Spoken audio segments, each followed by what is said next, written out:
Yes, good evening. Charak Samhita सूत्र स्थान का पढ़ेंगे 8वां अध्याय। और इस 8वें अध्याय की खास बात क्या है, इसमें किसका वर्णन है और चैप्टर कौन सा है? इंद्रिय उपकर्मण्य अध्याय। इसमें इंद्रिय पंचक का वर्णन है, इसमें सद्वृत्त का वर्णन है। और कोइंसिडेंटली सद्वृत्त के पालन से 8 भावों की प्राप्ति हुई। चैप्टर भी 8वां, और सद्वृत्त के पालन से चीजें में कितनी मिल रही है? 8। बात करते हैं, देखिए क्या है ये बवाल।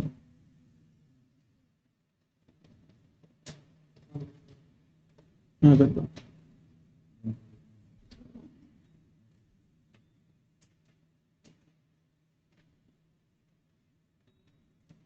चलो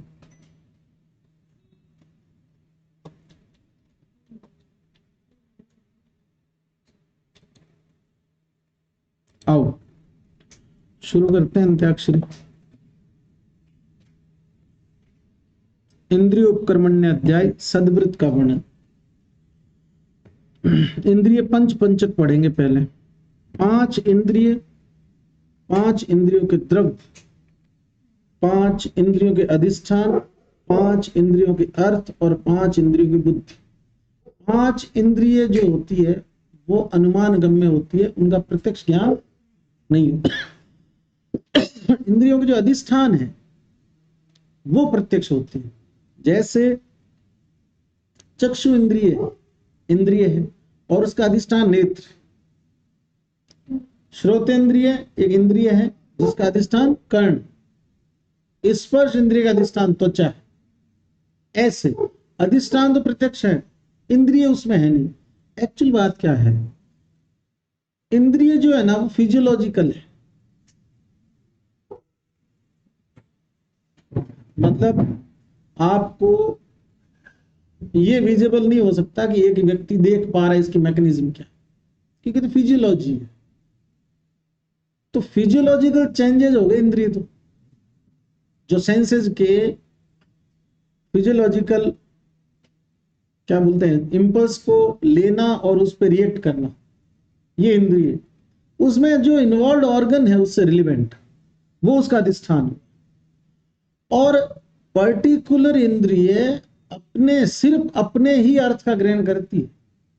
जैसे स्पर्श इंद्रिय है वो केवल स्पर्श का ज्ञान कराएगी, श्रोत इंद्रिय केवल सुनने का। तो इन इंद्रियों के, या ये इंद्रिय जिन इंपल्स को ग्रहण करती है उन्हें इनके विषय या अर्थ कहा जाता है। तो 5 इंद्रिय, 5 इंद्रियों के अधिष्ठान मतलब ऑर्गन, 5 इनके विषय या अर्थ। ठीक, आगे क्या लिखता है? 5 इंद्रियों के द्रव्य।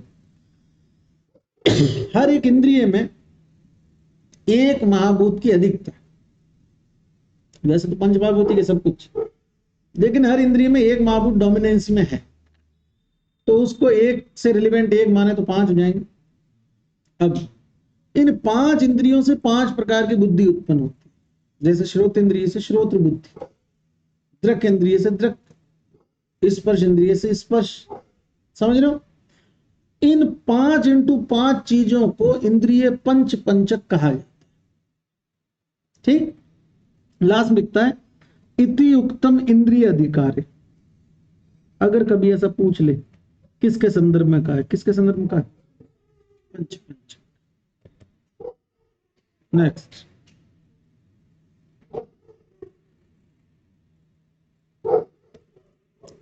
Fourth quotation. अब 5 इंद्रियों की बात हुई तो उभेंद्रिय मन की भी बात होगी। तो मन के लिए मैंने आपको गिनती सिखा रखी है, 1 2 3 4 5। एक मन है, 2 गुण, 3 भेद या प्रकार, 4 कर्म और 5 अति इंद्रिय पुनर्मन। मन इज ऑल्सो अति इंद्रिय, मतलब प्रत्यक्ष नहीं होता ये। सत्व संज्ञकम चेत इति, यही सत्व है, यही क्या है? चेत बराबर मन। तत् अर्थ आत्म संपदायत चेष्टम, चेष्टा प्रत्यय भूतम इंद्रियाणाम। इधर देखो ज्ञान उत्पत्ति का क्रम क्या है। ये इंद्रियों के 5 विषय है, सब, स्पर्श, रूप, रस, गंध। इनको इनकी अपनी अपनी इंद्रिय ने ग्रहण किया और सभी ने ग्रहण करके अल्टीमेटली किसको सौंप दिया? मन। मन एम्पलीफायर है और इस मन ने किसको सौंपा? अब इस मन के अंदर 3 तरह के फ्लैक्चुएशन, किसी भी सेंसेस में आपने कोई कुछ सुना, कुछ देखा, उससे 3 तरह की बातें हो सकती। या तो आप सात्विक रहेंगे उसके प्रति, या राजसिक, या तामसिक, या यूं कह दें कि थोड़ा राजसिक, थोड़ा सात्विक, थोड़ा तामसिक, ऐसा होता है। तो ओवरऑल आपके जो थॉट्स है वो 3 तरह की एनर्जी से इन्फ्लुएंस्ड, और इसीलिए हम जब कोई बात या कोई डिक्लेरेशन कर देते हैं तो उस टाइम कभी कभार खुद की बात पे भी डाउट करने लगते हैं। जैसे मान लीजिए कि आपने 2 लोगों को लड़ते हुए देखा और आप देख रहे हो कि पर्सन ए ने पर्सन बी, इसके 10, आपने कहा सबसे खराब कौन दोनों में? ए। फिर पता चला कि बी ने इसको परसों 20 मारे थे। आपने क्या कहा? ये तो और ज्यादा खराब। फिर पता चला कि ये दोनों तो कुछ है ही नहीं, एक पर्सन सी है जो इन दोनों को लड़वा रहा है। तो एक्चुअल में 30 जो पड़े, 10 इसके 20 उसके, उसका कारण कौन है? अब आपका पीओवी क्या है कि भाई ए और बी तो बेचारे माइंड वॉश लोग, हिंदू मुस्लिम, ये नेता। अब सत्व, रज और तम, अगर आपको कोई गुस्सा दिलवाएगा तो आप पॉजिटिव नहीं सोच सकते। आपकी रील की लिस्ट के अंदर पूरे दिन यही चलता है, देश खतरे में है। शाम तक आपको देश खतरे में लगने लगेगा। आपकी रील्स में चल रहा है हिंदू खतरे में, शाम तक आपको आपका पड़ोसी खतरे में लगेगा, खुद भली घर पे आटा नहीं हो खाने का। एक मैसेज वायरल हुआ कि 10 हिंदुओं ने मिलकर और एक मुस्लिम लड़के को मार डाला। अब भले ये वीडियो 10 साल पुराना होगा, उस पर उसको सजा हो गई, कुछ भी रहा होगा। अब ये मैसेज आ गया इधर उदयपुर में, रातों रात 50 लोगों का माइंड वॉश हुआ, ऐसा कैसे मार दिया। उन 50 लोगों की रज को बढ़ा दिया उस मैसेज ने। मतलब रज का मतलब वही भय, क्रोध, शोक। क्रोध आ गया ना। रज के अंदर जब क्रोध का भाव होता है तो साथ में तम मतलब अंधकार, ये इसको 2 तरह से कहता है। अंधकार हमेशा 2 तरह का होता है। एक कि सब कुछ बर्बाद हो जाए, कोई बात नहीं, बदला ले, पहली बात। दूसरा, अंधकार डराता है क्या? कि मत पड़ फालतू के चक्करों में, अपना घर परिवार देख, क्योंकि इस चक्कर में फंस गया, जिंदगी बर्बाद हो जाए। अब अल्टीमेट बात यह है कि रज और तम से इन्फ्लुएंस्ड आदमी, इन दोनों ही क्लास के लोगों में से कोई भी किसी को मार सकता है, किसी को नुकसान पहुंचा सकता है, जिसको जानता तक नहीं। अगर इन दोनों ही लोगों को शुरू से यह समझा दिया जाता कि तुम्हें पागल बनाने वाले लोग आएंगे, तुम्हें गुस्सा दिलाने की कोशिश करेंगे, तुम साथ रहना, भटकना मत। लेकिन ऐसा लोग या ऐसा व्यक्ति या ऐसा कोई भला आदमी जो भी आया होगा किसी जमाने में, एक्स पर्सन, उसको इन लोगों ने मरवा दिया कब कब, क्योंकि ये चाहते ही नहीं। और आज भी चाहे कोई सा भी धर्म, जिस धर्म के अंदर कोई भी ऐसा धर्म गुरु हो जो ये कहे कि हिंदू मुस्लिम कुछ नहीं होता, ये सब नेताओं की लड़ाई, तुम लोग प्रेम से रहो, उस आदमी को विद इन 3 to 4 ईयर सल्टा देंगे कैसे। फर्क इतना है कि पहले तो आमने सामने खड़े रह के गोली मार देते थे, अब वो आदमी गायब हो जाता, पता ही नहीं चलता। या उस व्यक्ति पे प्रतिबंध लग जाएंगे, या उसको टीवी में दिखाना बंद कर देंगे। समझ पा रहे हो पॉइंट क्या है? ये सिर्फ मन का खेल है। आप अपनी जिंदगी के प्रति नेगेटिव हो सकते हो, कारण वही रज और तम। जैसे कल मैं अभी एक बच्चे का स्टेटस देखा, कल रात का डाल रखा उसने, कल कोई रिजल्ट आया था बीएमएस, उसने स्टेटस डाल रखा था कि I lost everything, this is a time to pit, goodbye to all. दारू पी रखी होगी, कोई मरने वाला बताता नहीं है। सिंपल कंसेप्ट है। अगर तुम्हें कोई कहे कि मैं मर रहा हूं, नहीं मरेगा, मरना होता तो नहीं होता। तो पॉइंट ये है कि उसके अंदर रज और तम की वृद्धि हुई। अब अपन एजम्पशन कर रहे हैं दारू पीने की, मुझे पता वो पीता है, तो मुझे पता नहीं उसने किस वे में किया, वो भी रात को 3 बजे। अगर वो कोई वैसा बच्चा होता पढ़ने वाला, तो स्वाभाविक है कि चिंता होती है, उसको फोन करते। अब मान लेते एक बार के लिए कोई पढ़ने वाला बच्चा, तो कहीं ना कहीं उसने खुद से द्वेष कर लिया ना।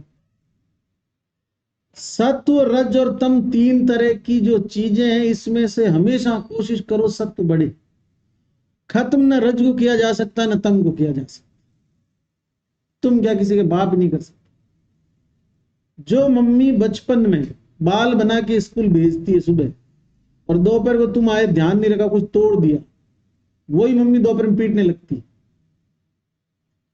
प्रतिक्रिया है कि आपने नुकसान किया, उन्हें गुस्सा है। तो सहज भाव है इनको स्वीकार करना है। यार देखो, मैं एक पर्सन हूं, मैं किसी के बारे में नेगेटिव भी सोच सकता हूं, मैं किसी के बारे में बुरा भी सोच सकता हूं, और जब भी आपके मन में ऐसा आए तो सोचो कि यार मुझे ऐसा नहीं सोचना चाहिए। यही सदव्रत है। सद मतलब सही रास्ता, व्रत मतलब उसको फॉलो करना। तो सही रास्ते पे चलना, एक तरह से यूं समझो कि बैलेंस करना है खुद को। रेल की पटरी पे चलते थे ना बचपन में, तो रेल की पटरी पे चलने के लिए एक पांव ऐसा रखा, गिरने का डर, दूसरा वैसा रखा, इधर रज इधर तम, और वो दोनों जो है नीचे वाले, उन पे चलना बहुत आसान। तो सत्व रज तम, ये मन के तीनों भाव आपके ज्ञान को इन्फ्लुएंस करते हैं। और जो कमजोर आदमी होगा वो जल्दी माइंड वॉश होगा। कमजोर आदमी कौन होता है? जिसके अंदर स्वयं निर्णय लेने की क्षमता नहीं होती। उसको तुमने कहा कि ये बुरा है, तो बोले कैसे? तुमने एक कहानी सुनाई, वो 2 दिन से सोच रहा है ये बहुत बुरा। उसको किसी और ने नई कहानी सुना दी कि यार इसने तो किसी की जान बचाई थी, उसके लिए हीरो बन गया। तो पॉइंट इतना सा है, इस बात को समझाने का मेरा उद्देश्य इतना सा है कि आप जिंदगी के अंदर अब किसी भी जाति या धर्म के लोगों में से नहीं है। आपकी जाति द्विज हो चुकी है। आप सिर्फ डॉक्टर हैं, ना आप हिंदू है ना मुस्लिम है, हिंदुओं में भी न आप ब्राह्मण है ना क्षत्रिय है ना वैश्य, कुछ नहीं है। आप सिर्फ डॉक्टर। और जब भी कोई सोशल सर्विस से जुड़ा हुआ आदमी सोसाइटी में जाता है, उसको इस बात का खास ध्यान रखना चाहिए कि किसी भी तरह से यह मैसेज नहीं जाए कि ये कास्टिज्म को सपोर्ट करता है। गलती से आपको इतना अवेयर रहना है। क्यों? क्योंकि आपका पद बहुत गरिमामय है। गरिमामय इन द सेंस, अगर आपको एक बार किसी ने आपके ऊपर ये कर दिया या उसको प्रूव कर दिया कि ये आदमी तो यार उस टाइप का, तो जिंदगी भर आपसे लोग ये उम्मीद छोड़ देंगे कि निष्पक्ष होकर कोई काम करता है। और आपका काम निष्पक्षता। हिंदू मुस्लिम करते हैं, ब्लड बैंक में ब्लड लेने जाते हैं, किसी ने पूछा कि ये ब्राह्मण है कि क्षत्रिय है कि वैश्य है कि हिंदू है कि मुस्लिम है कि जैन है? उस टाइम जो घर में मर रहा होता उसके लिए किसी का भी खून ले ले।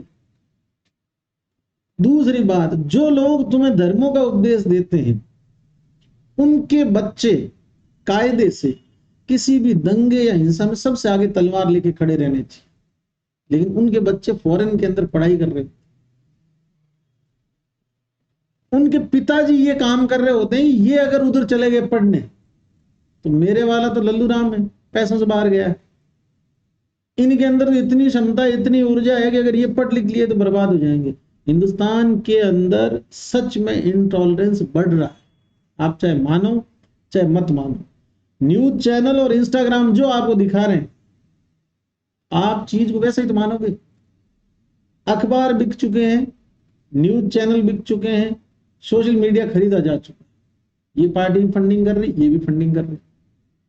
और मजे की बात, एआई ने और बवाल कर दिया। आप एक रील देखो या आप कोई भी सर्च करो, जैसे रील ऐसे लिख दो कि मिट्टी का घड़ा कैसे बनाए, ये एक रील देख लो, पूरे दिन में 25 घड़े बनाते हुए दिखाएगा तुमको बीच बीच। तुम कुछ भी देख रहे हो उसमें एक ऐसा आएगा कि घड़ा या बर्तन बना। इसका मतलब एआई का ये जजमेंट है कि ये आदमी कैसी पोस्ट ज्यादा देखना पसंद करता है। बोले धार्मिक, बोले कौन से धर्म की, बोले इस धर्म की। आपको सब वही दिखाए। आप एक बार हेट स्पीच देखो, जैसे मान लो कि कोई हिंदू किसी मुस्लिम को गाली दे रहा है, ये देख लो आप एक बार, उसके ऊपर लाइक वाइक या कुछ कर दो, पूरे दिन 1000 पोस्ट आएगी जिसमें आपको सिर्फ ये दिखाया जाएगा कि हिंदू मुस्लिम को गाली दे रहा है। आप मुस्लिम हो और आप स्क्रॉल कर रहे हो और गलती से आपको सामने आपको इंटरेस्ट दिखा दिया ना, आप देखो ये इतना ऑब्जर्व करते हैं कि आप रील पे कितनी देर टिके हो। 50 सेकंड की रील पे अगर आप 5 सेकंड हो तो आपको वैसे नहीं दिखाएगा। किस दिन कोई फालतू की रील सामने आए ना, उसको पूरा देखना, उसके बाद अगली 5 रील देखना। चैन है, एक रील के बाद दूसरी रील चेंज हो जाती है। और ये सब कुछ एआई से मेंटेन है कि 10 सेकंड तक देखा है तो इसको इस तरफ वाली रीलें दिखा, 20 सेकंड रुका मतलब थोड़ा इंटरेस्ट इधर वाली, उसके नेक्स्ट जो आएगी। तो कहने का मतलब इतना सा है कि अब आप जिस जगह पे हैं, जिस पोस्ट पे हैं या जहां समाज में होंगे, ये जरूरी है कि आप धार्मिक रूप से निष्पक्ष रहें। और भागवत का एक बहुत अच्छा कोट है, किसी भी विषय में कट्टर मत बनो। फ्लेक्सिबल होना बहुत जरूरी है इंसान को, मानसिक रूप से भी और शारीरिक रूप से। मानसिक रूप से फ्लेक्सिबल कैसे, जैसे मान लो आप 2 भाई बहन हो और आप रिस्पॉन्सिबल हो, छोटे वाले कोई कुछ नहीं कहता, अब आप झेल रहे हो सारी चीजें, उसके बाद वो आप पे दादागिरी करता है। अब आप पास में एक ऑप्शन तो ये है कि 2 लपड़ मारो उसको और मम्मी पापा बोलो जय श्री राम, चलते हैं, तुम जानो और ये जानो। एक रास्ता है कि आप इस बात को समझें कि मुझे इस घर को भी मैनेज करना है, क्योंकि मेरे माँ बाप ने बहुत समय स्ट्रगल में निकाला है, तो मुझे उनका साथ देना है। और ये जो मेरा भाई है दुर्भाग्य से बिगड़ी हुई औलाद निकल गया, तो इसको भी मुझे ही सुधारना, और कोई नहीं आएगा, क्योंकि बाकी सबका तो ये लगता ही क्या। अब जब आप इस तरह से सोचेंगे ना, तो वो नालायक भी आपको उतना नालायक नहीं लगेगा, आप लगे ठीक है यार बच्चा समझ जाए।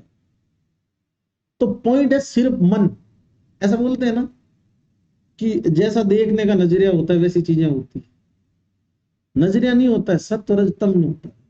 आप सत्य के साथ देखोगे आपको अच्छा दिखेगा, आप रज के साथ देखोगे, तम के साथ देखोगे बुरा दिखेगा। हाँ, इसका मतलब ये नहीं है कि आप सत्य और असत्य, मतलब प्रमा और अप्रमा में डिफरेंस भूल जाएं। ज्ञान हमेशा सत्य का होना चाहिए, लेकिन आप जब एक्शन मोड पे आए तो चीजों के प्रति आपको बहुत ज्यादा लचीलापन। भारत के कानून की सबसे खास बात है, भारत का कानून बहुत लचीला है, लेकिन लचीलेपन का वैल्यू है ना यार, कि अब जैसे वैसा कानून हो सीरिया जैसा कि किसी ने गड़बड़ करी काट दो, उसके पीछे कहानी जानी नहीं, तो यहां मौका दिया जाता है अपराधी को भी अपना पक्ष रखने का। तो पॉइंट है कि सत्व रज तम के इन्फ्लुएंस से आपको जो ज्ञान होता है वो ज्ञान आत्मा। अब यहां एक टुकड़ा लिखा है चेष्टा प्रत्यय भूतम इंद्रियाणाम। एक्चुअल में मन एक कनेक्टिंग वायर है जो कनेक्ट करता है आपकी 5 इंद्रियों को आत्मा से। ये रिसेप्टर है, ये सीपीयू और ये बीच का वायर है। फॉर एग्जाम्पल ये सीपीयू, वो प्रोजेक्ट, ये जो वायर जा रही है ऊपर से ये मन है। अब मैं ऐसे बोल दूं कि चेष्टा प्रत्यय भूतम इंद्रियाणाम, अगर ये वायर नहीं हो तो मुझे नहीं पता चलेगा कि सीपीयू जो है वो स्क्रीन पर ये दिखा रहा है कि नहीं दिखा, या अगर ये इससे जुड़ा तो भी वायर जुड़े हो। तो एक बार के लिए अतिशयोक्ति में ही सही अपन ने क्या बोल दिया कि इंद्रियों के चेष्टाओं में कारण है कौन? मन। अब वास्तव में कारण है नहीं। कारण तो क्या है? मन है तब पता चलता है कि इंद्रिय चेष्टमान है कि नहीं। जैसा आपको सुनाई दे रहा है, मन ही नहीं है तो आत्मा को तो ज्ञान ही नहीं होगा ना, कुछ सुन रहा है कि नहीं सुन रहा। ज्ञानाधिकरण आत्मा। ज्ञान किसको होता है? आत्मा। तो आत्मा और इंद्रिय के बीच का जो कनेक्टर है उसको अपन ने क्या बोल दिया कि यही कारण है इंद्रियों के अर्थों को ग्रहण करने। एक्चुअल में इंद्रिय अर्थ तो ग्रहण कर भी लेगी तो बिना ज्ञान हुए तो अपने लिए यही रहेगा अर्थ ग्रहण नहीं किए।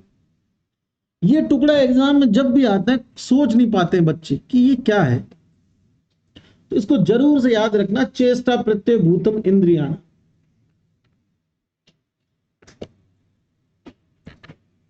नेक्स्ट। और ये तो समझ में आया ना जो भी मैंने ये बताया तुमको, ये तद अर्थ आत्म संपदायतम चेष्टम, ये यही है ज्ञानाधिकरण। अर्थ आत्मा संपद मतलब मिलते हैं किससे? मन से। तब क्या होता है? चेष्टाओं का ज्ञान, मतलब ज्ञान जो होता है। तो प्रत्यक्ष की परिभाषा नहीं पढ़ते थे क्या? आत्म इंद्रिय मनो अर्था नाम समीकरण, ये वही बात। नेक्स्ट, एक सिंपल सी लाइन लिखी है, वैसे तुम सबको पता है क्या? मन एक है अनेक नहीं है। अपनी शुरुआत 1-2 से होती है। साफ लिखा हुआ देखो, जो भी समझा रहा था वो। पुरुषे सत्वम रजम तमम सत्व गुण योगात न च अनेक। तो एक ही आदमी कभी अच्छा बिहेव करता है, कभी बुरा, कभी मिक्स्ड। तो इसका मतलब ये थोड़ी उसमें 3-3 तरह के मन है। मन तो एक ही है, लेकिन उसी मन के 3 भावों में उस समय जो डोमिनेंट होता है उसी के अनुसार बात होती है। जैसे आप यहाँ आते हो, उससे पहले आपका दिमाग ठीक नहीं है, मूड ऑफ, यहाँ बैठे क्लास ली, बातें करी, उस बात को ही भूल गए, आपका मूड सही हो गया। तो सत और रज जब आए थे तब बड़े हुए, वो रज और तम आए थे तब बड़े हुए थे। यहां इसमें ओरिएंटेड हुए और सात्विकता बढ़ गई। तो आप बोल दो ना यार अभी मजाक मत कर, मूड नहीं। अवसाद की स्थिति में बोला जाता है ऐसा, चिंता, भय, शोक, क्रोध। सत्व बड़ा उस टाइम तो आपके सामने अगर आग भी लग रही है तो अरे बढ़िया लग रही है, अपना क्या जल रहा है, क्या लेके आए। समझ रहे हो? इसी को तो सत्या बुद्धि कहा जाता है, पता है क्या? कि कोई तुम्हारा आईफोन भी छीन के भाग जाए तो बोले ले जा भाई तेरा ही है, क्योंकि तू मेरा भाई है। सत्या बुद्धि कहती है कि ये दुनिया मेरी है और मैं दुनिया का। तो जब आप इस पूरी दुनिया को ये कमरा मानो खुद का, तो इस कमरे से बाहर तो कोई कूद के चांद पे आईफोन लेके जाएगा नहीं। और आप पता है इस पूरे कमरे में मेरे ही लोग हैं, तो काहे की चिंता, ले गया तो ले गया। ये है परम सत्या बुद्धि। अब इस स्थिति में आप ये मान सकते हो कि रज और तम शून्य हो गए, वापस बढ़ सकते हैं। लेकिन सत्य बुद्धि के ज्ञान का अर्थ ये है कि अब सात्विकता अपने परम पर। ठीक। आपने कई लोगों को ऐसा देखा होगा कि आपका कोई दोस्त है या सीनियर है और आपने जाके बोला बॉस पता है उसने मेरा ये नुकसान कर दिया, वो तो ऐसा वैसा, और वो धीरे से कहता है छोड़ना है। आपको दिमाग खराब हो जाता है, पागल है क्या? मैं कितनी सीरियसली बात बता रहा हूं तेरे को कि इतना खराब आदमी है। फिर उस बात बोलता है वो आपके बारे में वैसा करता, छोड़ना है। तो वो व्यक्ति आपको थोड़ी देर के लिए पागल लगे, लेकिन वास्तविक पागल कौन है? अपन जो जाते हैं। क्यों? अपन उस टाइम इन्फ्लुएंस्ड होते हैं, क्रोध में, शोक में, भय में, द्वेष में, राग, कि ऐसे कैसे, बदला लूंगा, पक्का लूंगा। ले ले बदला। चिंते विचार हुआ ध्येय संकल्प, मन के विषय 5। ठीक है। और यू भी कॉमन होता है क्या? विषय भी है और कार्य भी, हुई और विचार।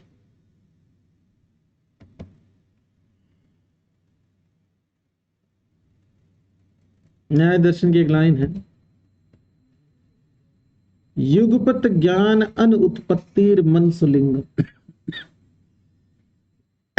एक साथ एक ही इंद्रिय का ज्ञान हो सकता मन के, मतलब एक ही अर्थ को ग्रहण किया जा सकता। सुनना, इस फैन के अंदर 3 ब्लेड है, ठीक है, और जब स्पीड से चल रहा है तो समझ नहीं आ रहा कौन सी ब्लेड कहाँ, और देखने में ऐसा लग रहा है जैसे बहुत सारी ब्लेड चल रही है। समझ पा रहे बात? कारण क्या? गति। जब कोई चीज आपकी मानवीय क्षमताओं की गति से ज्यादा गतिमान तरीके से मूव करती तो आपको विजिबल नहीं होती। ठीक वैसा ही मन के साथ मूवी देखने गए, पॉपकॉर्न खा रहे हो, डांस देख रहे हो और कानों से गाना सुन रहे हो, तुम्हें ऐसा लग रहा है पॉपकॉर्न का भी टेस्ट आ रहा है, गाना भी सुनाई दे रहा है, डांस भी दिख रहा है, लेकिन हर एक क्षण में मन सब इंद्रियों के साथ एक राउंड लगा के आ रहा है और उनके बीच का टाइम गैप इतना कम है कि आप उसको कंटिन्यूटी समझते हैं। इसका बेस्ट एग्जांपल वीडियो जो होता है ना, वीडियो बोलते हैं जिसको अपन, वीडियो क्या होता है? Assembled photos. What is video? Assembled photos. And what is video player? जो फ्रीक्वेंटली फोटोज को डिस्प्ले पे प्ले करता है। तो एक्चुअल में जैसे मान लीजिए एक वीडियो है जिसमें ये हाथ यूं जा रहा है, ठीक, अब इसके अंदर हर एक क्षण में 10 फोटोज खींच गई, तो उन फोटो को जोड़ेंगे। जैसे वो बुक नहीं आती थी पहले, जिसको फास्ट फास्ट चलाते थे तो पास में आ जाती, दूर हो जाती, वैसे। तो आप देखना, आप लोगों ने नाम सुना भी हुआ नहीं, पता नहीं, एफपीएस एक चीज होती है, फ्रेम पर सेकंड। सुना?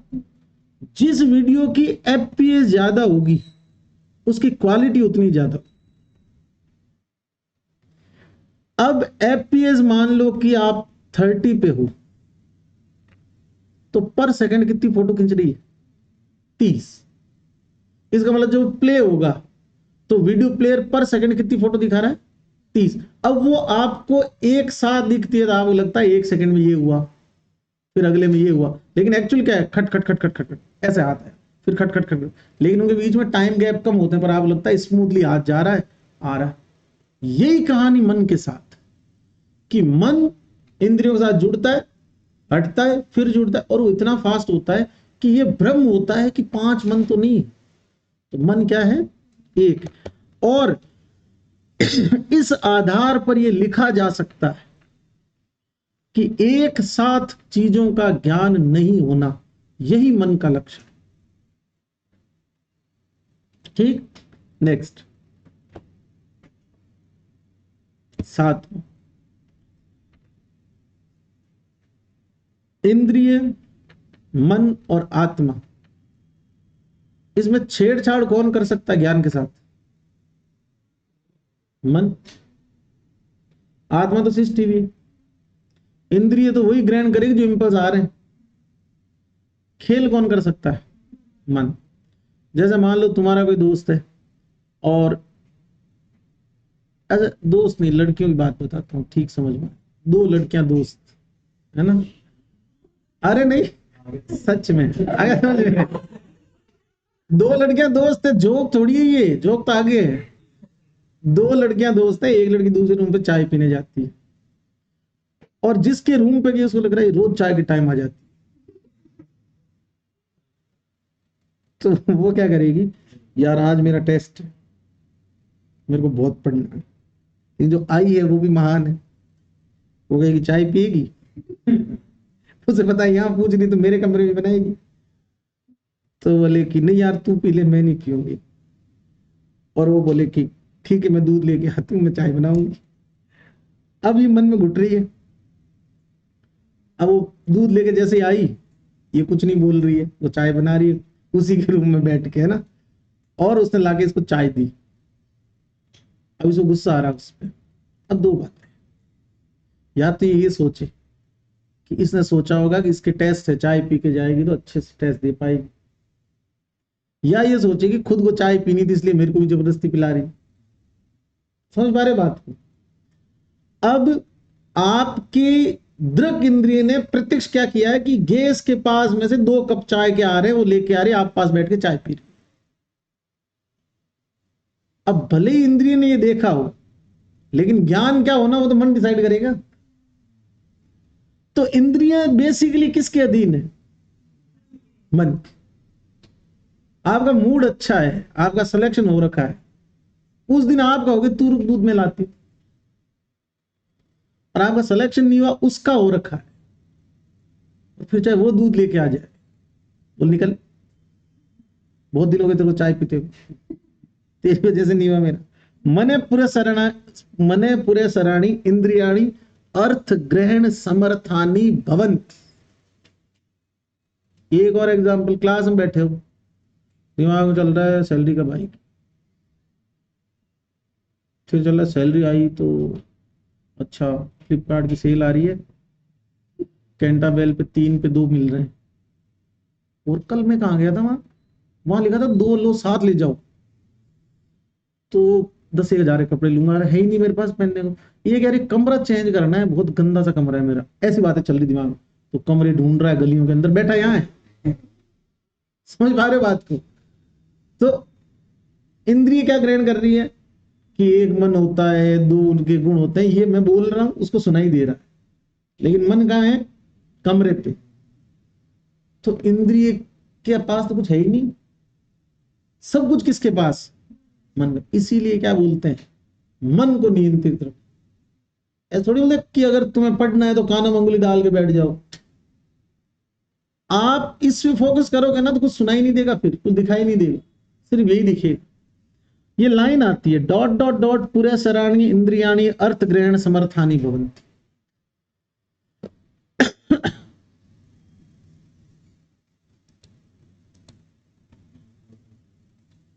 नेक्स्ट आगे बोलो, 5 इंद्रियों के नाम देख लो जिनको आज तक इंद्रियों के अधिष्ठान और इंद्रिय में कंफ्यूजन है, ध्यान से देखना। अब तुम बाबू सोना नहीं हो, अब बीएमएस हो चुकी है, तुम्हें समझ में आना चाहिए क्या इंद्रिय है, क्या इंद्रियों का अधिष्ठान। ठीक है, चक्षु इंद्रिय है, नेत्र उसका अधिष्ठान, श्रोतेंद्रिय इंद्रिय है, कर्ण उसका अधिष्ठान है, घ्राणेन्द्रिय इंद्रिय नासा उसका अधिष्ठान, रसेंद्रिय इंद्रिय है, जीवा उसका अधिष्ठान है, स्पर्श इंद्रिय इंद्रिय है, त्वचा उसका अधिष्ठान।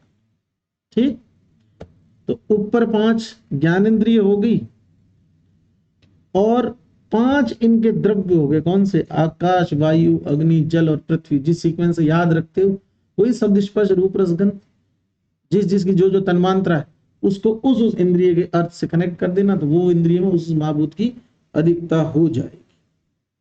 ठीक, नेक्स्ट, 5 इंद्रियों का अधिष्ठान अभी बता तो दिया, अक्षी कर्ण नासा जीवा त्वक। नेक्स्ट, 5 इंद्रियों के अर्थ या विषय शब्द स्पर्श रूप रसगंध।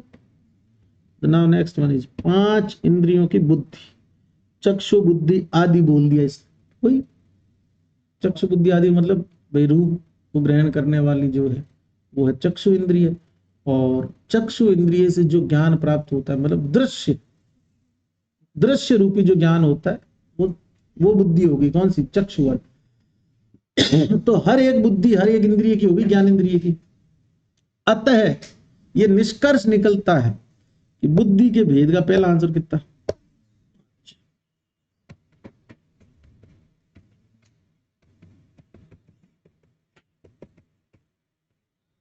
अगर 5 ऑप्शन में नहीं हो तो सेकंड आंसर क्या करोगे, 2, और अगर ऑल आंसर करना पड़े तो क्या करोगे, 5 2 असंख्य और ऑल, तब ऑल करते। ऐसा क्यों, अभी पढ़ेंगे। लिखता है पुनर्इंद्रिय इंद्रियार्थ सत्व आत्म सन्निकर्ष, ये तो वही ज्ञान वाला क्रम बता रहा है। इंद्रिय इंद्रियों के अर्थ सत्व और आत्मा, इनका सन्निकर्ष जो है उससे बुद्धि प्राप्त होती है, ज्ञान ही तो है ये, तो ज्ञान उत्पत्ति का क्रम बता रहा है। फिर लिखा है बुद्धि पुनः 2 प्रकार की होती है, क्षणिक और क्षणिक बुद्धि कहती है इस बार वाले टेस्ट में छोड़ देता हूं, अगले से रेगुलर हो जाऊं,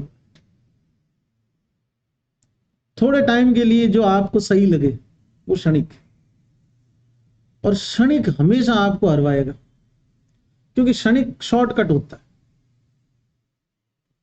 क्षणिक बुद्धि छोड़ दो, निश्चयात्मक पे आ जाओ, कंफर्ट जोन में रह ही नहीं पाओगे। और सिलेक्शन के लिए ये जरूरी है कि आपकी जिंदगी में कंफर्ट नहीं होना चाहिए। ऐसा नहीं है कि तुम सूल की वो बना के चार पे उस पे लेटो ना। कंफर्ट नहीं होने का मतलब है एडजस्टन होना चाहिए। जैसे एक एग्जांपल देता हूं, चरक पढ़ रहे हैं आप लोग, एक दिन मैंने बोला भी था कि अभी एक दो दिन में वो आ जाएगी, शीट्स मिल जाएगी, है ना। तो यहां चरक चलेगी, साथ में रस और डीजी चलेगी। लेकिन अगर आपको परेशान रहना है तो एना फिजियो पढ़ना चालू करो। और आपने अगर ये सोच रखा है कि गुरुजी हलवा बनाएंगे, फिर उसमें इलायची डालेंगे, फिर हाथ में यूं लाएंगे, बोले हाँ कर बेटा, फिर बेटा हाँ करेगा, उसमें डालेंगे, फिर मुंह बंद करेंगे। मतलब जब हम 6 महीने बाद पढ़ेंगे तब आप देखोगे कि शरीर में यकृत नाम की एक ग्रंथि होती है। ये तो पहले से पता था ना, इसके आगे का पढ़ता, तो जब क्लास के साथ पढ़ता तो मजा आ जाता। तो सिलेक्शन का एक ही मूल मंत्र है, फ्री टाइम नहीं होना चाहिए, बकवास के लिए टाइम नहीं होना चाहिए, और जी भर के नींद नहीं होनी चाहिए। जी भर की नींद मतलब अभी तो क्या है, 9 घंटे सो रहा हूं, बर्बाद हो गया। क्योंकि अल्टीमेटली टाइम तो इसी में से जा रहा है, चाहे तू एग्जाम के पहले दिन 9 घंटे सो, चाहे आज सो। तो क्षणिक बुद्धि का मतलब है क्षण भर के लिए आपको ऐसा लगा। निश्चयात्मक का मतलब है कंफर्म हूं कि आज अगर 8-10 महीने परेशान रह गया तो जिंदगी भर परेशान नहीं होऊंगा, और अभी जो कर रहा हूं वो करूंगा तो वो बन ही नहीं पाऊंगा जो मैं हूं नहीं। जो आज तक मैंने नहीं करा है वो कर जाऊंगा तो वो बनूंगा जो आज तक नहीं बन पाया। सिंपल है ना, कार्य कारण का सिद्धांत। फिर उसके बाद में आगे बढ़ते हैं। ये पंच पंच की टेबल है। क्षणिक और निश्चयात्मक भेद किसके हुए? बुद्धि। उत्तराखंड 2015 इस पेज से 2 क्वेश्चन आए थे। मन मनोर्थ बुद्धि आत्मा चैती अध्यात्म द्रव्य संग्रह। अध्यात्म द्रव्य कितने होते हैं? कौन? मन और अध्यात्म गुण।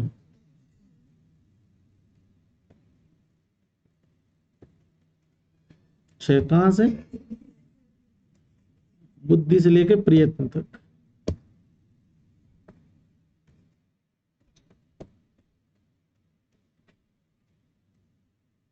फिर अब क्या आ गया?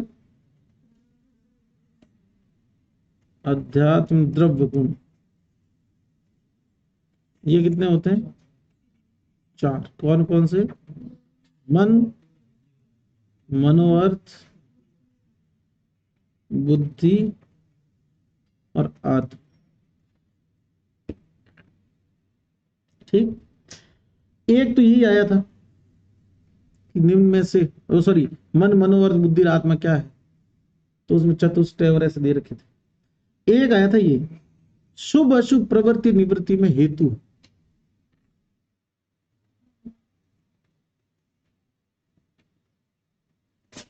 बहुत ध्यान से सुनोगे ना तो समझ में आएगा कि मैंने आज जो भी बात करी थी क्लास की स्टार्टिंग में 20 मिनट तक, वो क्यों करी थी।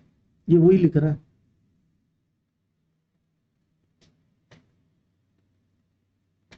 सुनना, वो 5 इंद्रिय अपने विषय किसको देती है? मन को। मन उसको किस वे में ग्रहण करता है, ये इन्फ्लुएंस करेंगे सत्व रज और तम, और उसी के अकॉर्डिंग ज्ञान होगा किसको? क्लियर? ये जो मन जिस अर्थ में इंद्रियों के द्वारा दिए हुए अर्थों को ग्रहण कर रहा है वही मनोअर्थ है। मन का विषय क्या होगा? इन 5 इंद्रियों के विषय मन का विषय हुआ, लेकिन असेंबल फॉर्म में होगा, प्लस इन्फ्लुएंस्ड होगा सत्व रज तम से। तो मन मनोअर्थ, इस मन को जो अर्थ प्राप्त हुआ वो मनोअर्थ है, और मन के पास आया तब तक सत्व रज तम तीनों तरह से इन्फ्लुएंस था। मन ने आगे किसको दिया? आत्मा को जो ज्ञान होता है उसी को तो बुद्धि कहते हैं, और मन ने जो ग्रहण किया वो क्या है? तो मन, मनोअर्थ, आत्मा और बुद्धि, इन चारों को क्या कहते हैं? आदमी की जिंदगी में उसका भला होगा कि बुरा होगा, शुभ होगा कि अशुभ होगा, ये डिसाइड करने में कारण यही तो है मन, मतलब सत्व रज तम, मनोअर्थ, जिससे मन का विषय बनेगा इंद्रियों से प्राप्त अर्थों से, वो किसको प्राप्त होगा? आत्मा को। किस रूप में प्राप्त होगा? बुद्धि के रूप में। तो मन, मनोअर्थ, बुद्धिरात्मा, ये अध्यात्म द्रव्य, और यही शुभ और अशुभ प्रवृत्ति निवृत्ति में हेतु। ठीक, नेक्स्ट। शुरू में कहा था मैंने कि इंद्रियों के अंदर कौन सा महाभूत है ये दिखता नहीं है, और न इंद्रिय खुद दिखती है, क्योंकि दोनों ही क्या है? अनुमान गम्य। तो क्वेश्चन आ जाए कि किस इंद्रिय में कौन सा महाभूत है, इसको किस प्रमाण से जाना जाता है? अनुमान। तत्र अनुमान गम्या नाम पंच महाभूत विकार समुदायात्मका नाम अपनी सत्ताम इंद्रियाणा। जैसे तेजस, चक्षुषी, ख, श्रोत्रे, घ्राण, शीति, आपो, रसने, स्पर्शनी। एक एक बता दिया। लास्ट लिखा तत् स्वभावात विभुत्वात च, ये स्वभाव से ही विभु होती है। विभु का मतलब समझो इंडिविजुअल। कर्ण इंद्रिय या वो श्रोतेंद्रिय कार्य है सुनना, तो कान खराब होते सुनना बंद, ऐसे नहीं है कि त्वचा सुनाई देना शुरू हो जाएगा ना। यही इसका मतलब है कि नेचुरली उनकी मैन्युफैक्चरिंग ऐसी होती है कि जिस जिसका जो जो काम है वो सिर्फ वो काम ही करती है। ये टुकड़ा आता है तत् स्वभावात विभुत्वात च। कौन? इंद्रिय। नेक्स्ट, अति योग, है योग, मिथ्या योग, ऐसा आत्म विद्या संयोग है ना।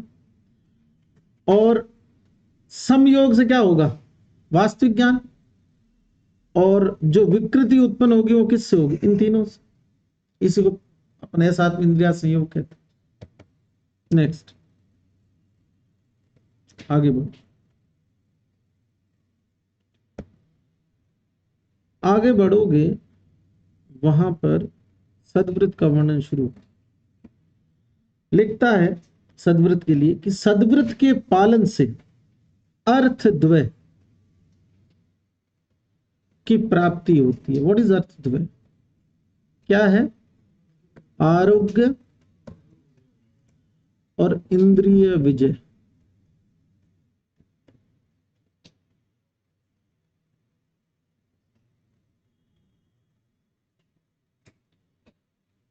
बहुत सारे ग्रंथों में और स्पेशली हिंदू जो है ना माइथोलॉजी, उस ग्रंथों में ये लिखा हुआ है कि व्यक्ति को इंद्रियों पर कंट्रोल रखना चाहिए, उनका अतियोग नहीं।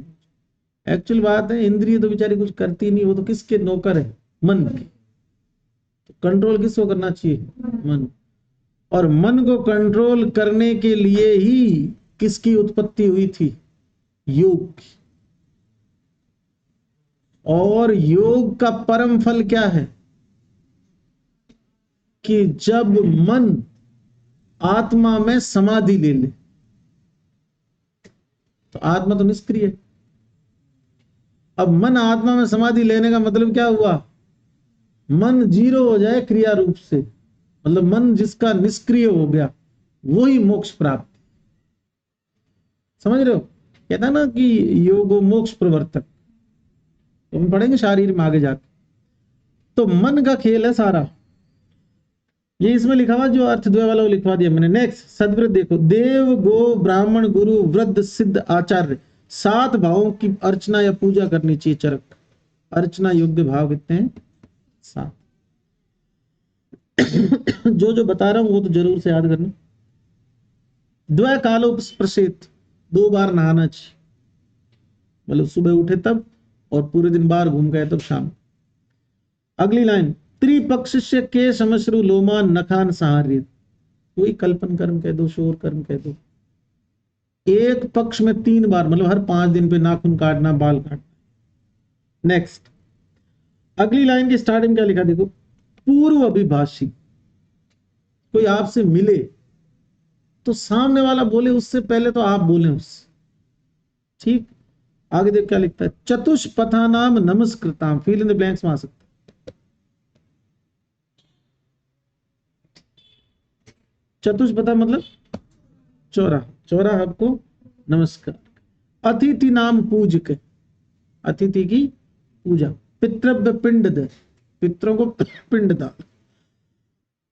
और एक जो सबसे जरूरी बात जो हमें ध्यान रखनी चाहिए हमेशा, ये बहुत लोगों को नहीं पता, हर टाइम बकवास करते रहते हैं, काले, हितकर, मितकर, मधुर अर्थ। एक तो समय पे बोलना सीख लो यार।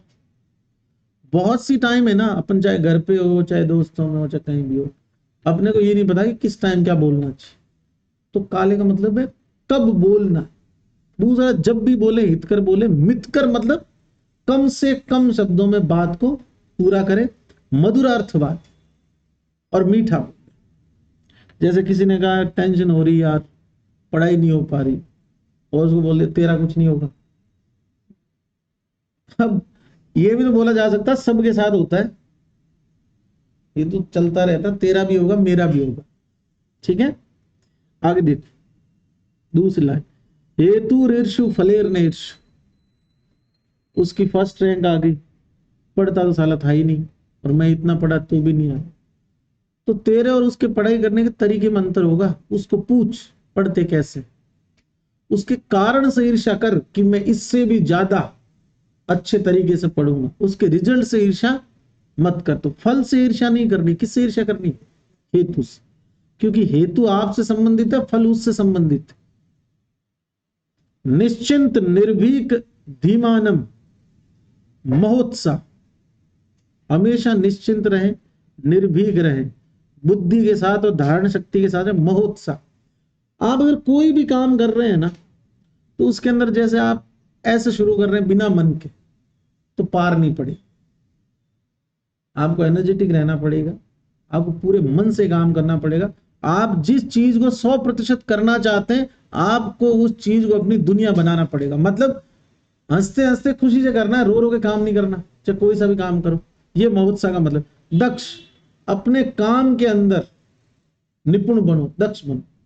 क्षमावान धार्मिक आस्तिक, एक लाइन छोड़ के आगे लिखा है, युग्म त्रय दृग विचरित, कम से कम 3 हाथ आगे की जमीन देखते हुए चलना चाहिए। पहले रास्ते नहीं होते थे, अंधेरा होता था, जानवर होते थे, सड़कें नहीं हुआ करती, तो पता चले कि चल रहा इधर उधर देखता हो, सांप चिपक गया पाँव। फिर उसके बाद में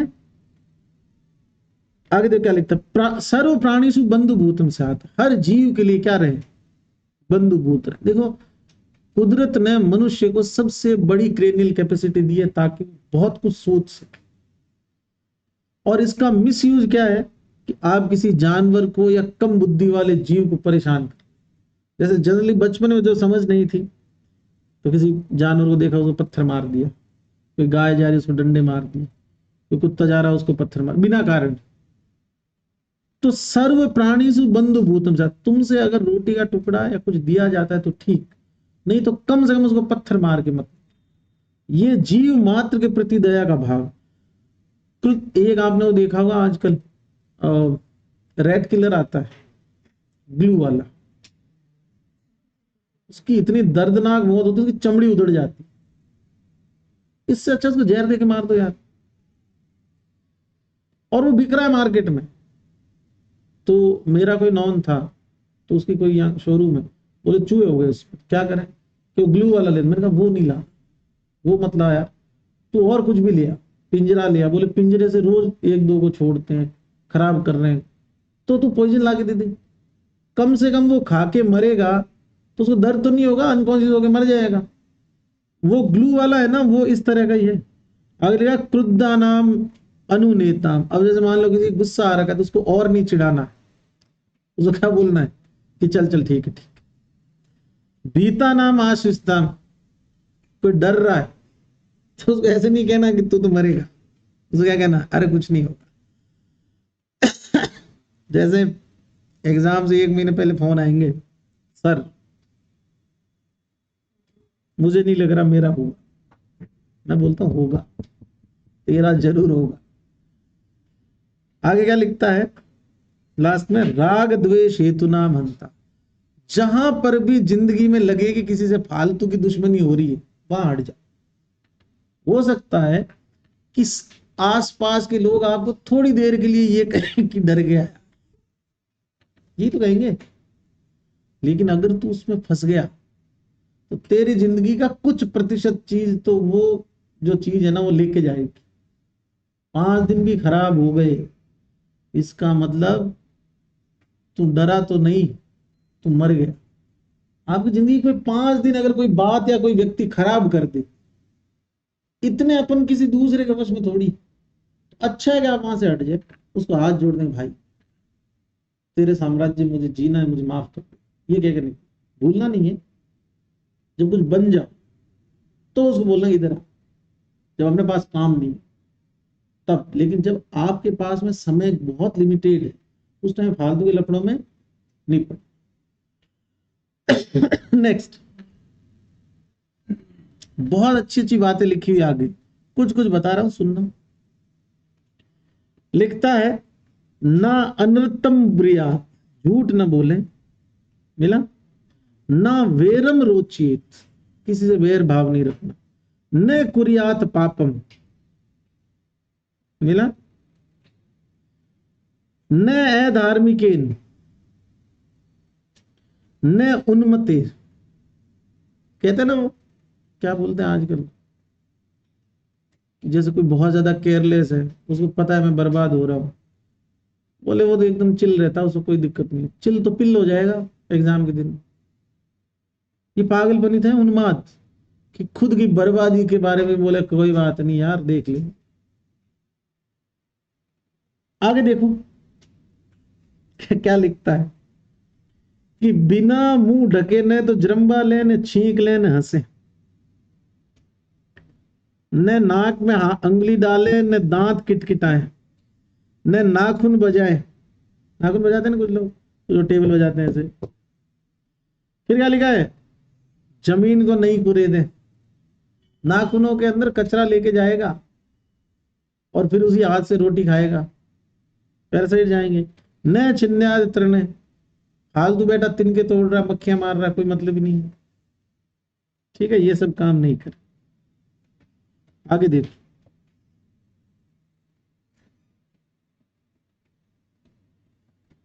एक बहुत प्यारी लाइन इसमें है, अगर तुम जिंदगी में कुछ बनो उसको फॉलो करना। इसमें लिखा है कि कभी भी आपके आश्रित या आपके अंडर में आपका मतलब एज ए जूनियर कोई पर्सन काम करे तो उसकी सैलरी कभी मत रोको, क्योंकि वो कहीं ना कहीं मजबूर है, तभी तो आपके अंडर में काम कर रहा है।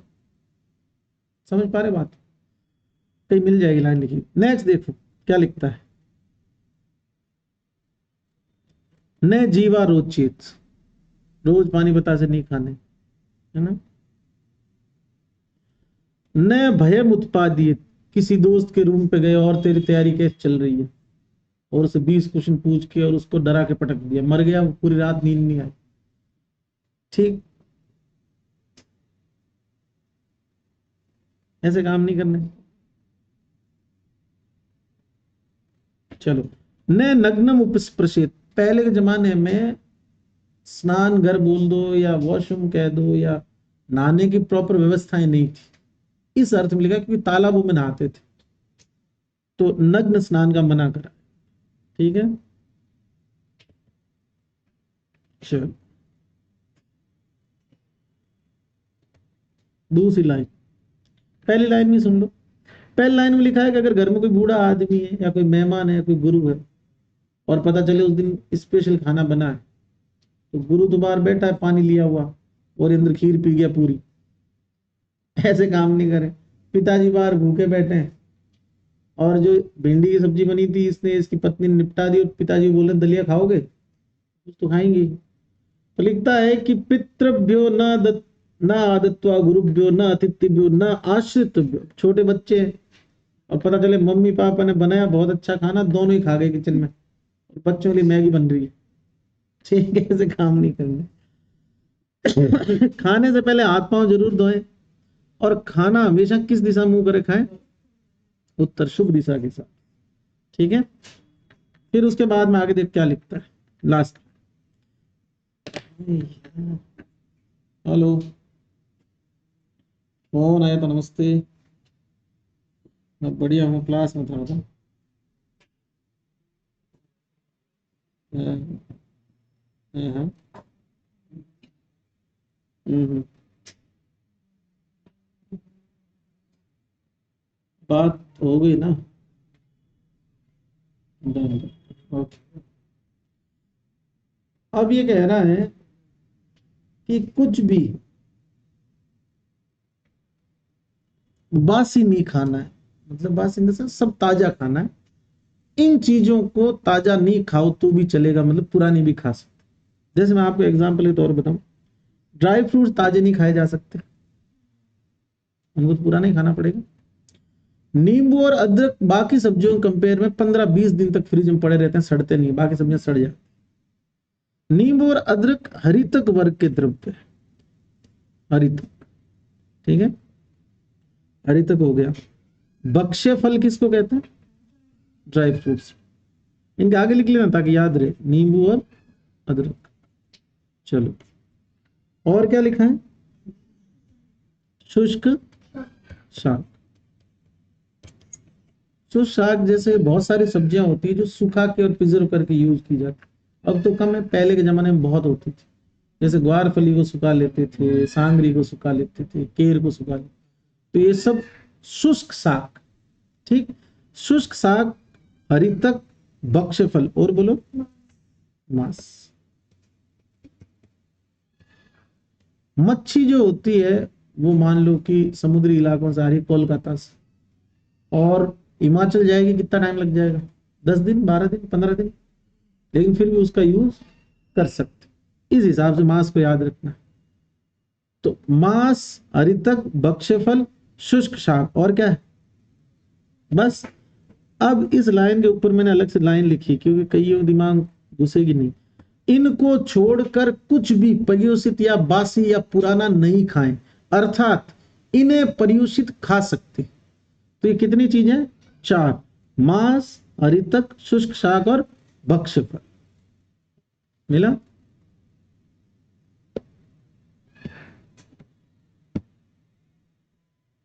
अभी कौन गुड आफ्टरनून कर रहा है बेबी सालो।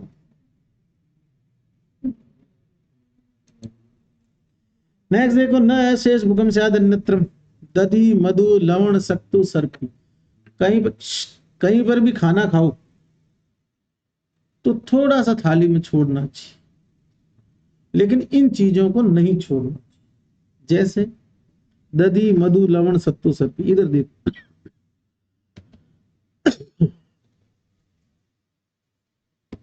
मधु सर्पी और सत्तू, ये तीनों ही क्या है? मधुर रस। दधि क्या है? लवण क्या है? मतलब दधि पर 3 रस याद करने बोल तुमको है ही, मधुरम लवण। मधुर में 3 चीजें हैं, मधु, सर्पी, सत्तू। अम्ल में दधि और लवण में लवण। ये पूरे खाने थाली में नहीं छोड़, ठीक है, बाकी सब कुछ थोड़ा बहुत थाली में छोड़ना चाहिए। वापस लिखा है, न नक्तम दधि भुजितम, रात के समय दही नहीं खाए। न सत्तून एकान अस्नियात, पता चले घर गया, गर्मियों की छुट्टियां हुई थी, जुलाई में लौटा और डिब्बा भर के लड्डू ले आया, चने की दाल के बेसन के लड्डू थे, सत्तू हो गए एक तरह से। और आते ही गिने कितने लड्डू हैं, बोले 120। तो मेज वाले आंटी को फोन लगाया, आंटी 2 महीने अपना टिफिन बंद। बोले क्यों? बस ऐसे ही। अब इसने 120 के हिसाब से जोड़ लिया कि 120 दिन सिर्फ क्या खाएंगे, लड्डू। तो ये कह रहा है ऐसे नहीं खाने कि सिर्फ वही खा रहे। फिर लिखता है न निशी, और रात को नहीं खाने सत्तू, न भुक्तवा, खाना खाने के बाद नहीं खाने, न बहुनम, और ज्यादा नहीं खाने। और लास्ट लिखा है न छितवा द्विजय भी, दांतों से ज्यादा चबा के नहीं खाने क्योंकि कैविटीज कर देंगे, चिपकता है ना बेसन दांतों।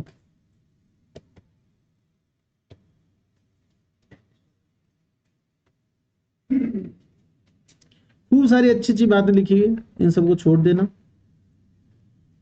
25वां कोटेशन, पीजी में हो जाओ, मौलिक से पीजी करो तो इनको पढ़ना।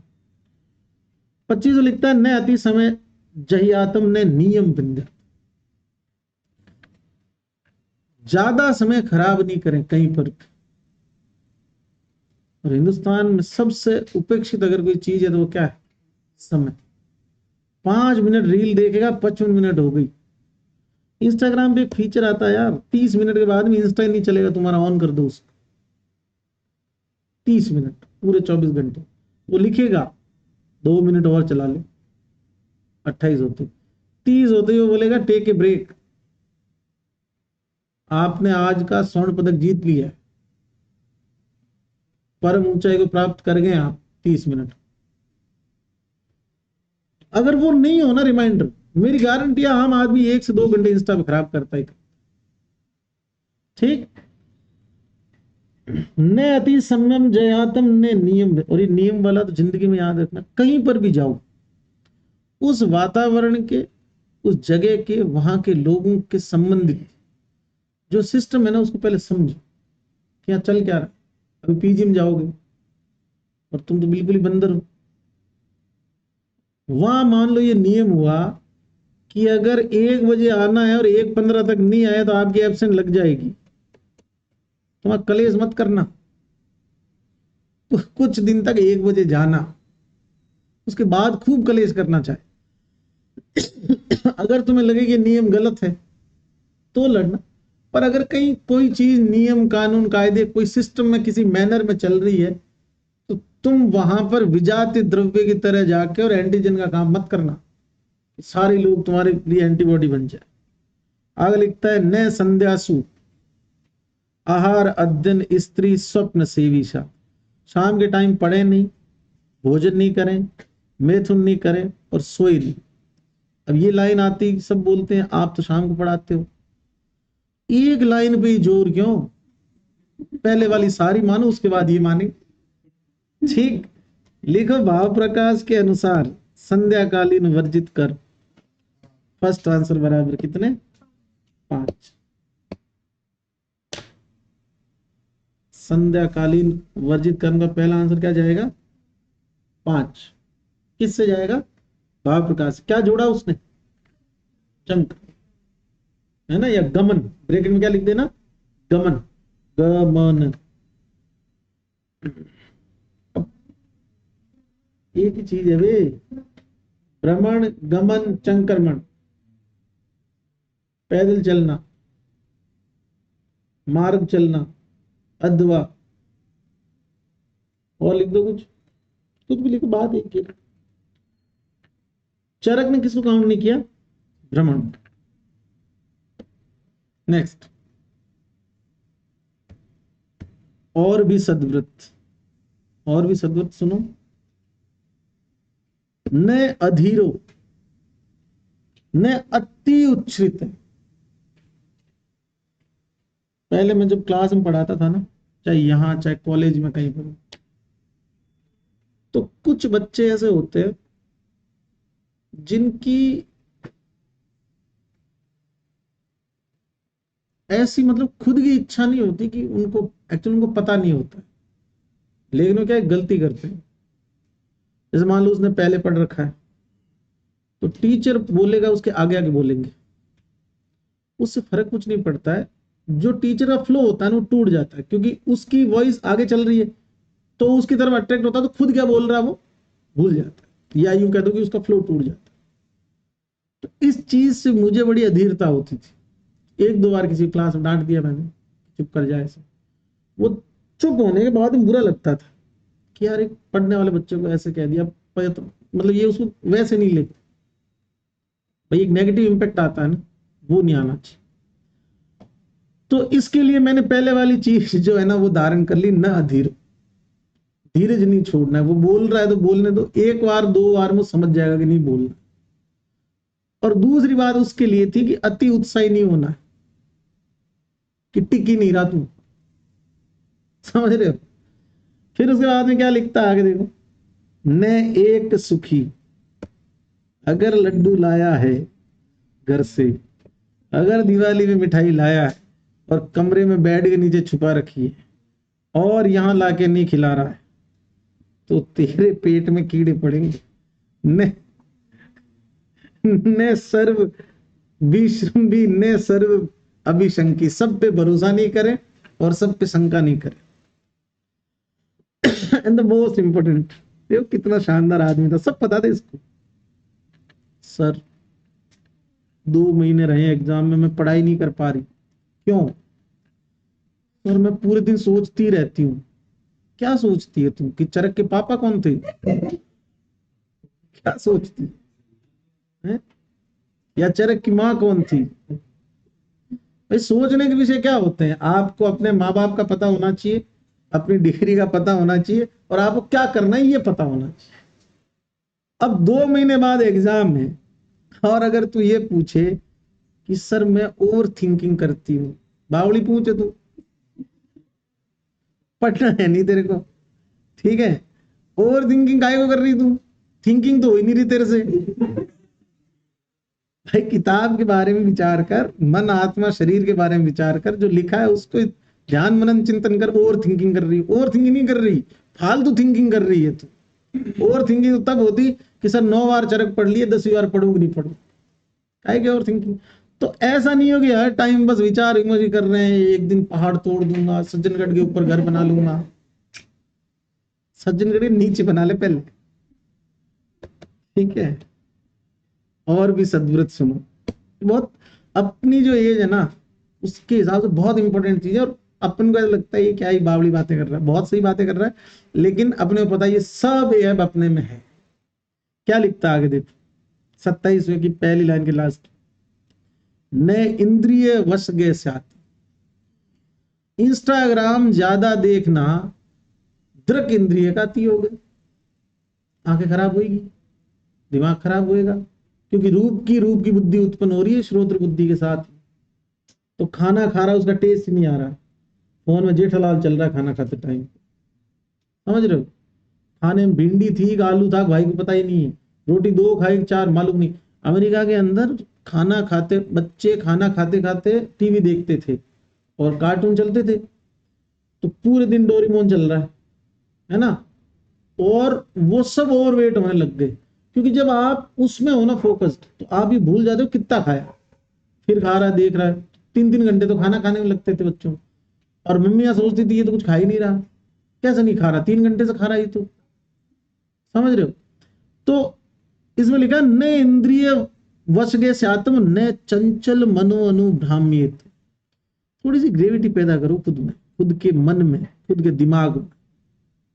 जैसे घर से फोन आया और जरा सी कोई नोक जोक हो गई घर पे मम्मी या पापा किसी से, और तुमने किताब फेंक दी, हटा, गलत है। इतना चंचल नहीं होना चाहिए मन, ये सोचना चाहिए कि मम्मी पापा यार कह दिया होगा, उनको कोई टेंशन होगी, मेरे भले के लिए, अरे मेरे भले के लिए नहीं भी कहो, लेकिन मुझे अब तो मेरा भला करना है। अब तो मम्मी पापा भी बोलने लग गए, ये सोच के पढ़ सकते। तो मन के वश में नहीं हो। इंग्लिश में बोलूं इसी बात को, शॉर्ट टेम्पर्ड नहीं होना और जल्दी से रिएक्ट नहीं करना चीजों। न चंचलम मनो अनुभ्राम। मेरा वादा है जिंदगी में जब भी रिएक्शन दो ना, उस टाइम सिर्फ 5 सेकंड लिए रुक जाओ, तुम्हारी रिएक्शन 50 से 70% चेंज हो जाएगी, सिर्फ 5 सेकंड। जैसे तुम्हें किसी ने कुछ कहा और तुम उसको गाली बकने ही वाले हो, सिर्फ कितना 5 गिन लो। 1, जैसे तुम्हारे मन में यहां तक आई हुई है, 2, 3, और उसको बोलते रहो 5 गिनने के बाद बोलूंगा, 4, 5, फिर के छोड़ यार, इसको क्या ही गाली बकनी, है तो वैसे ही बर्बाद। तो जब भी जिंदगी में ऐसा लगे कि यार मैं शॉर्ट टेम्पर्ड हो रहा हूं या मुझे बहुत गुस्सा आ रहा है, तो 1 से लेके 10 तक, 1 से लेके 5 तक गिनती गिनो। 100% है कि आप 10 सेकंड बाद वो रहोगे ही नहीं जो 10 सेकंड पहले थे। ये अक्सर क्या होता है, जैसे आपका छोटा भाई बहन है, उसने कुछ कांड कर दिया, तुम्हारा चार्जर तोड़ दिया, या उस आपका जो चार्जर था उसने खराब कर दिया, फोन तोड़ दिया, कुछ भी हो गया, अब आ गया तुमको गुस्सा और उसने आपने उसके पटा। अब उसको मारने के बाद दिमाग का दही हो जाता है कि यार क्यों ही मार दिया, वो रो रहा है, अब उसमें गुस्सा भर रहा है। और अगर तुम 5 सेकंड रुक जाते तो उसको गालियां भी तुम देते, मम्मी से शिकायत भी तुम करते, पॉजिटिव में कौन रहते? तुम। अब तुम नेगेटिव में हो, फोन भी टूटा, बुरे भी तुम। उसने तो एक लपड़ में स्पिरिट आ गया वो तो। और ऐसे लपड़े तो स्कूल से कॉलेज जाते टाइम रोज खाता है वो, तो आज तुमने मारी उसको। समझ रहे हो? तो हमेशा ओवर रिएक्शन से बचो, शॉर्ट टेम्पर्ड होने से बचो। तो बहुत मुश्किल है हर किसी के लिए, क्योंकि ह्यूमन नेचर ऐसा ही, अपनी मैन्युफैक्चरिंग ऐसी है दिमाग कि आएगा, चाहे आप हो चाहे मैं हो। अगर आपको कोई भी कुछ भी ऐसा बोलेगा ना जो आप नहीं सुनना चाहते या आप नहीं देखना चाहते, वो करेगा, आप मन में आएगा ऐसा क्यों कर रहा है। और अगर वो बहुत एक्सट्रीम गंदा करेगा तो आप फिर वैसे रिएक्ट। लेकिन 5 सेकंड, 5 सेकंड आप होल्ड करके देखो, अगर 5 सेकंड होल्ड करना पक्का मन चेंज हो जाए। कि क्रोध की एक लिमिट है, मैक्सिमम पीक पे आपने कुछ नहीं किया ना, बाद में नीचे आएगा, फिर 90 पे कुछ नहीं करो। तो क्रोध में किए हुए काम हमेशा क्या होते हैं? गलत। दूसरी लाइन, न बुद्धि इंद्रियाणाम अति भारम दद्या, बुद्धि इंद्रियों पर अति भार नहीं दे। अब इसका गलत मतलब निकालते हैं आयुर्वेद वाले, और आयुर्वेद के लोग अगर इसका गलत मतलब निकालेंगे तो पढ़ेगा कौन? बुद्धि इंद्रियों पर भार का मतलब है कि जो अभी से 6 घंटे पढ़ेगा उसको एग्जाम तक रोज 8 घंटे ही पढ़ना, और अभी जो 1 घंटे पढ़ेगा उसको लास्ट में 17 घंटे पढ़ना। तो कारण कौन है? अपन खुद। तो जो बहुत ज्यादा टाइम वेस्ट करेगा उसकी बुद्धि इंद्रियों पर भार आएगा। मतलब सोने का, खाने का, पीने का टाइम भी प्रॉपर नहीं हो रहा, और आप इतना पढ़ रहे हो कि कुछ अंदर घुस ही नहीं रहा। ऐसा तो तभी होगा जब आपका टारगेट आपने टाइम पे स्टार्ट नहीं किया या पूरा करना नहीं चाहा। अगर आप शुरू से एक संतुलित वे में चलते तो हो जाता। रेफरेंस आता है, न बुद्धि इंद्रिया मति भारम दृत्या चरक सूत्र। फिर लिख दिया इसने, न च अति दीर्घ सूत्री से आते। कोई मिल गया सर्किल पे चाय पीते हुए, और भाई कैसा इंटर्न कैसी चल रही है, और उसने पूरी क्लास का ड्यूटी रोस्टर गिना दिया उसको। उसकी माँ है, उसको वो परेशान करता है, वो तो पढ़ती नहीं है, वो उसके साथ भागने वाली है। उसके क्या करना तेरे को? उसके पापा उसकी शादी उससे नहीं करवा रहे, उससे करवा रहे। तेरे को क्या करना है? जिंदगी में बहुत कम मतलब रखो चीजों से। अगर तुम्हारी आंखों के सामने कोई भाग रहा हो ना, और उसका वो हो, वो तुम्हें आगे मिले, तो उसको नहीं कहना वो भाग गई। वो पूछे तो बोलना हाँ जा तो रही थी। यहां क्या है? अरे सुन, हेलो, भाग गई। ऐसा लग रहा जैसे इनकी बहन भाग गई। वो गई है, उसका कंफर्ट जोन है, उसको अच्छा लगता है जिसके साथ गई, उसको जिंदगी बितानी नहीं बितानी, 10 दिन वापिस आ जाएगी। ये क्या बात होती भाग गई? न क्रोध हर्ष अनुविद्या। देखो कितनी शानदार बात की, जो तुम फेसबुक पे पढ़ते हो, इंस्टा पढ़ते हो, बोलते ना क्रोध और ज्यादा खुशी में कोई कमिटमेंट या प्रॉमिस नहीं करना चाहिए। ये वही बात है। गुस्से में कभी ये मत बोलना कि आज के बाद तेरी शक्ल नहीं देखूंगा मैं। देखनी पड़ेगी, कल सुबह गुड मॉर्निंग आ जाएगा उसका। फिर और ज्यादा खुशी हो, मैं जीऊंगा तो तेरे लिए, मरूंगा तेरे लिए। दोनों जिएंगे, साथ रहे कि नहीं रहे। फिर उसके बाद में आगे सही है, सत्य है, दोनों जिएंगे, मजे से जिएंगे। कहीं मिलेंगे तो आइसक्रीम खिलाएंगे बच्चों को, तू मेरे वाले खिलाना, मैं तेरे वाले खिलाऊंगा। यही होना चाहिए, सच बता रहा हूँ। अब चक्कर क्या पड़ेगा ना, अगर ये बकवास कर रखी होगी ना खुशी में कि तू है तो मैं हूं, और टकरा गई बाद में, हो गई बेटा तू भी है मैं भी हूं, देख बात भी नहीं हो पाई। और पहले से ही बात हो रही हो ना कि देख होंगे दोनों, कोई दिक्कत वाली बात नहीं, साथ रहे तो भी जिंदगी जिंदाबाद, नहीं रहे तो और जिंदा।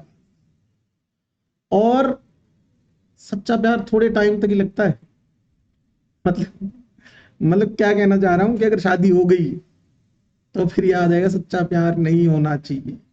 नहीं हुई ना तो वो चीज हमेशा इंपॉर्टेंट लगेगी, यार उसमें तो क्या ही बात, वो होती तो आज मेरी जिंदगी ऐसे नहीं होती। यूं नहीं सोच रहा, अरे वो होती तो तू आज बचता ही नहीं।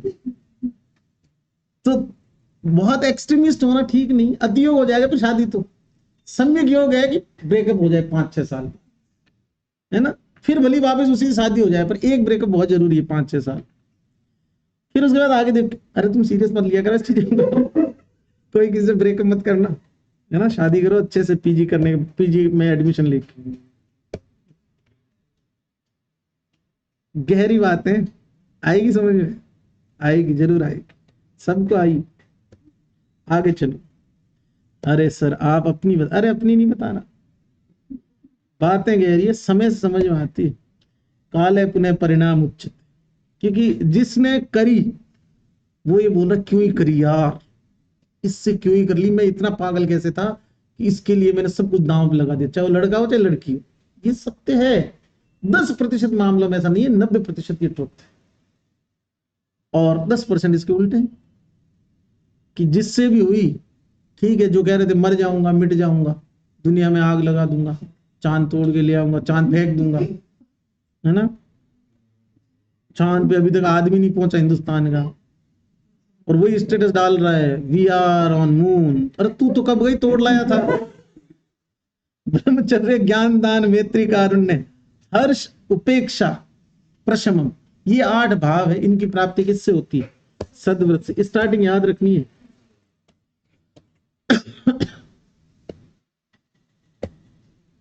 ठीक है, रुला कर मानोगे बॉस, अरे रुला नहीं रहा पागल, हंसने की बातें कर रहा हूं, रोएगा तो तब।